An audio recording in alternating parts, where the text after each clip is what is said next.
knows what to expect. Anything can happen. That's what a fight is. You never know. Now ready to enter the cage, a female gladiator, Gina Carano. Well, I guess Natasha kind of differs for me in that I don't go around shooting people. I'm going to fill her out, and then I'm going to knock her out. Gina Carano, who has plans to crush yet another opponent with resounding. Looking at my looks more than my fighting sometimes, and it just blows my mind. Oh, and there's a right hand that drops Kelsey. What a moment. People do what they're good at, and I happen to end up being somewhat good at fighting. She gutted it out tonight and got her desired result. I don't put that pressure on myself, like I have to fight. I'm doing it because I want to. Because I am a fighter in and out of the ring, and that's not something that you can fake. Gina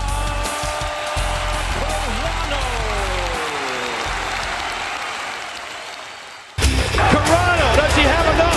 Young in trouble. Here's Carano. There will be blood. And this is over. This one has been stopped. He is the winner by way of technical knockout and still undefeated, Gina Conviction Carano.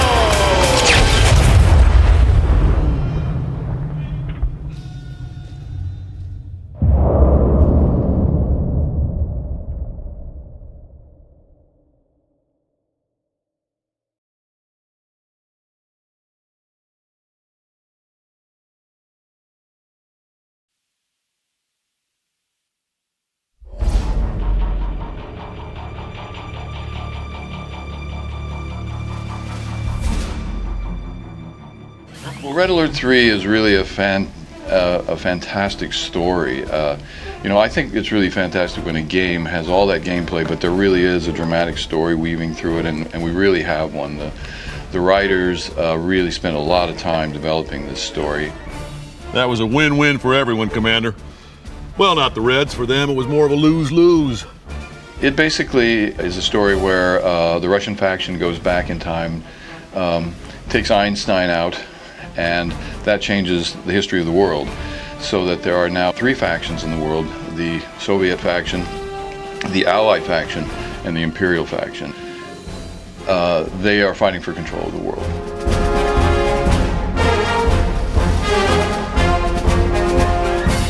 President Ackerman is very self-assured, smug, some might say, and about as extreme a hawk as you're likely to find. Bullpucky! You know those Russians can't be trusted. They hate everything we stand for. Freedom, liberty, the pursuit of happiness, apple pie. Did I say freedom? President Ackerman is not particularly open-minded about any kind of potential partnership with the commies, as he calls them. You ready to send those commies running back to their mommies? Yeah, one of the nice things about this game is that it's a cooperative gameplay, so that 2 players can play on the same team as opposed to playing against each other, and that obviously makes it easy for a more experienced gamer to help a less experienced gamer along. Because if you don't stop them over there, the only thing standing between those godless Reds and the US of A is going to be one little ocean. Do not struggle against what is inevitable. The Empire of the Rising Sun has risen. Emperor Yoshiro is a powerful leader, and he's also very traditional. He believes in, it's a very Japanese philosophy, that tradition is important, that there are forces that predetermine what the future is going to be. Set. And action! We should have attacked without warning and annihilated them. They will not resist, my son, not after seeing our crushing of the Soviets. But Father, we have intelligence from my spy deep within Allied Command. They are planning an attack at our base. The conflict is with a generation that doesn't necessarily subscribe to that view of life, that philosophy. Your job is here, on dry land. And be on the lookout, sir. They know you're here. Yeah, my character is called Eva, and she's an Allied military briefer. She basically appears to be very straight, very kind of, clued up. The free world is now in your hands. But in actual fact, she has a soft spot for the commander, and she has a bit of a problem with Tanya, played by Jenny McCarthy. I think there's a bit of rivalry going on because they both kind of want the commander's attention. I'm glad to see you made it back in one piece, Commander. Excellent job. You can flirt with the commander later, Lieutenant. Right now, we have a job to do. Playing the game together, and as a team sometimes, or in opposition, but getting to know each other's strengths and weaknesses, is a wonderful social glue. And there's over an hour's worth of cinematics in this game, so it's like a feature interwoven with a game.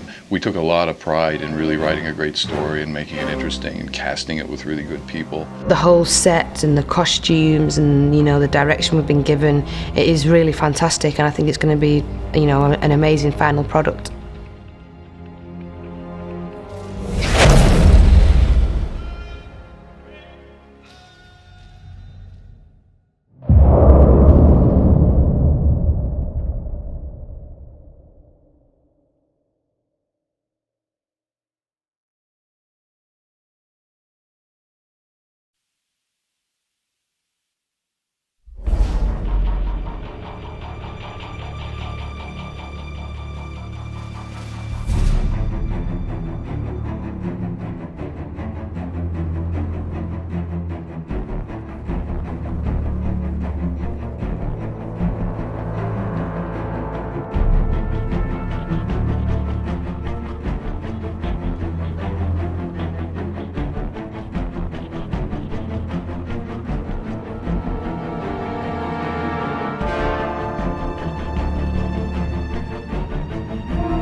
This fall, macro is out.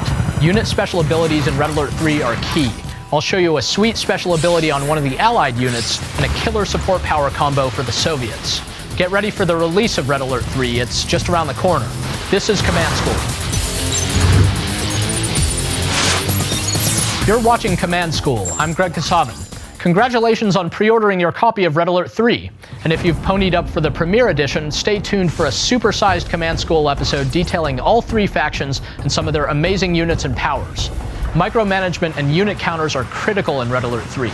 Between a streamlined economy that prevents you from getting rich too quickly and effective unit counters that keep any one unit from dominating, spamming a bunch of tanks is simply not going to be viable. Plus, just about every unit in the game has at least 2 separate abilities, from infantry to ore collectors to engineers. So, when 2 tanks face off, it's not just a matter of who shoots first, but rather who uses their abilities better. To get a taste of one of these stellar special abilities, let's take a look at the Allies' Cryocopter in Casual 1. The Cryocopter is a second-tier air unit in the Allied arsenal. You'll of course need an airbase to build the unit, and you'll also need to upgrade to the second technology tier. In Red Alert 3, higher tech tiers unlock more powerful units, and the process of teching is different for each faction. As you may know, Allied construction yards and command hubs each provide a set amount of build radius that can't be expanded by placing down new structures as in previous CNC games. This radius is also how the Allies tech up. Purchase the heightened clearance upgrade from a con yard or a command hub, and all of the unit creating structures within its radius will be teched up. Don't forget to tech up your expansion bases as well. Researching heightened clearance in your main base won't help your structures across the map. Now that you have an airbase and heightened clearance, you can build a Cryocopter, which is a support aircraft. This helicopter has no standard onboard weapons, and therefore can't take out enemy units on its own. But that doesn't mean it's not dangerous. On the contrary, the Cryocopter's abilities are pretty killer when used in conjunction with other units. For starters, the helicopter's cold beam can freeze units and structures. The target will gradually slow down until it becomes a solid block of ice. The more Cryocopters targeting an individual unit or structure, the quicker it's going to freeze. Eventually, the ice will melt away, but if any of your other units target a frozen unit or building, it'll shatter from even the slightest shotgun blast. Pretty cool, huh? For good measure, the Cryocopter has a special ability called the Shrink Beam. As the name suggests, this beam will shrink enemy units or even friendly units down to size. Use it on enemy units to make them smaller, cause less damage, have less health, and even become crushable. Or use the beam on your own units. The Shrink Beam has the side effect of making targeted units much faster. If you need to quickly cross the battlefield, shrink some of your units, then wait for them to unshrink and begin the attack. Oh, and on top of all that, the Shrink Ray makes shrunken units sound completely ridiculous. That's got to be worth something too. Now, if you prefer the Soviets, worry not, because here's a sneak peek at one of their killer combos in Casual 2. First of all, for those who don't already know, let's review how support powers, also known as top secret protocols, work in Red Alert 3. In CNC 3, players received upgrades and support powers by researching them or just building a structure. In Red Alert 3, you no longer have to worry about spending credits to get new powers. Instead, you accumulate points over time based on 3 different factors: killing enemy units, losing your own units, and just by staying alive. You'll gain points faster the more intense the combat is, especially if you're suffering some heavy casualties. Once you've accumulated one of these security points, you can cash it in for a new support power. Each faction has 3 unique ability trees and 15 support powers, so there's a lot of room for customization. You can balance out your army by picking powers from all 3 trees, or put all your effort into getting the top power in one branch. The Soviets have an awesome 1-2 combo using the magnetic satellite and orbital drop support powers. First, use the magnetic satellite to pull enemy vehicles, including ore collectors, into space. The satellite's tractor beam is a selectable object that can be slowly moved while the power is in use. Then, use the Soviet orbital drop to rain down decommissioned satellites orbiting the Earth. And if you use it after the magnetic satellite power, vehicles that were sucked up into the sky will also fall down from space as damaging debris. This is a great area of effect anti-surface attack. And that's all I've got for you for now. Keep tuning into Command & Conquer TV at commandandconquer.com for more exclusive information and winning strats on Red Alert 3. I'll give you all the info you want to know before the game's release this fall. And be sure to check out the full-sized Command School on the Premiere edition of Red Alert 3. It's a great introduction to all three factions and their plethora of units and support powers, and it's loaded with great strategies for you to try out as you dive into the game. Dev tested, player approved. For Command & Conquer TV, I'm Greg Kasavin.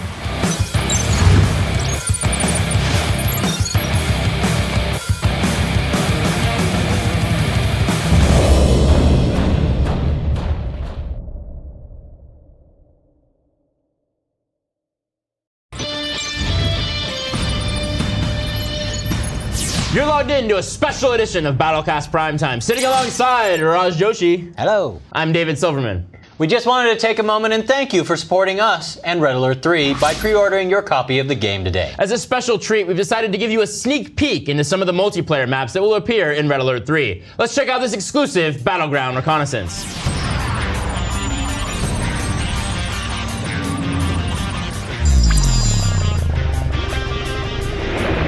Battle Base is a 1v1 map set on a high-tech island fortress. You'll start with 2 ore nodes located at your MCV and easy access to a third one on the water behind you. Be careful, this expansion is an early target for terror drones and Mecha Tenju. Each player also has an oil derrick on their half of the map. Your derrick may be closer to your base, but dogs move faster than engineers, so be on the lookout for an ambush. The center of this map has higher ground, 2 expansion nodes, and 2 observation posts. Grab both observation posts and you'll be able to see most of the map, but defending them can be tough. With the smallest number of central combat lanes and the closest base-to-base distance of almost any map, you'll get an action-packed matchup from start to finish. Snowplow is an icy 2-player map with plenty of bottlenecks. Players are essentially on 2 small islands joined by a single land bridge. 4 man-made bridges provide flanking options, but they can easily be destroyed, leaving just the center attack route. Even the amphibious units only have access to the central channel from the land bridge. But this central attack route is also easy to defend. The outer edges of this island are shoreline, so look out for amphibious units. There are 2 oil derricks on this map, and because of your starting position, you can actually reach the derrick on your enemy side faster than your own. These derricks are highly defensible and valuable, so many players will use them as a staging area for their next attack. Last but not least, Pool Party is a 4-player Zen Garden map. You'll start in the corner with 2 ore nodes, and each quarter of the map has 3 additional expansion points between you and each of your opponents. 1 is on land, 1 is on water, and the final one is a small pool near the center of the map. That means there are 20 total ore nodes on this map, and between the starting locations are 4 oil derricks as well. There are no tech buildings, but controlling that area will make it easier to defend the 4 ore nodes that are located in the middle. Living up to its name, Pool Party makes it pretty difficult for your land-only units to move around, so amphibious units and air-based units are key. Dive in and take to the skies. Well, that's all the time we have today, but fear not. If you pre-ordered the limited premiere edition of Red Alert 3, there'll be plenty more of Raj and I in our exclusive Battlecast Primetime episode. And don't forget that you can always watch Battlecast Primetime the last Friday of every month at commandandconquer.com. Send us your comments to battlecast@ea.com, and always remember to Battlecast your next match for a shot to be featured here on Battlecast Primetime. For Raj Joshi, I'm David Silverman, and we'll see you on the battlefield.